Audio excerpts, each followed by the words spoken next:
তাহলে দুই ফু হবে, দ্বিতীয় ফুয়ের পর কিয়ামতের ময়দানে মানুষ উঠবে, সেখানে বিচার ব্যবস্থা হবে, তারপর মানুষকে কর্মফল দেওয়া হবে। এটাকে বলা হয় দ্বীন। কি বলা হয়? এটা আল্লাহ বলছেন, আর আইতাল্লাযী ইউকাযযিবু বিদ্দীন, আপনি কি তাকে দেখেছেন যে কর্মফলকে অস্বীকার করে? এই জায়গায় উদ্দেশ্য কাফের।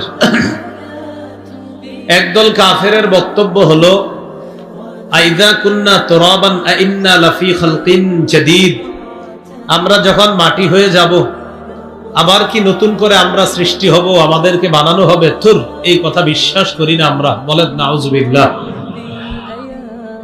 তারা আখিরাত কি বিশ্বাস করে না, কর্মফল তো পরে। অথচ আল্লাহ আমাদেরকে মাটি থেকে বানিয়েছেন। তো তারা বলতেছে মাটি হইলে আবার কিভাবে সৃষ্টি করবে? তো বলেন তো, আমগরে সৃষ্টি করছে কি থেকে? তো এটা কিভাবে বলে তারা যে মাটি থেকে আবার কিভাবে সৃষ্টি করবে?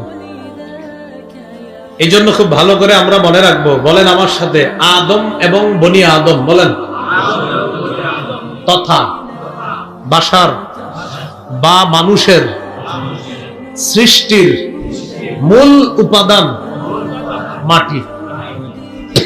আদম নবীর মূল উপাদান কি? আদম সন্তানের এই শরীরের মূল উপাদান মাটি।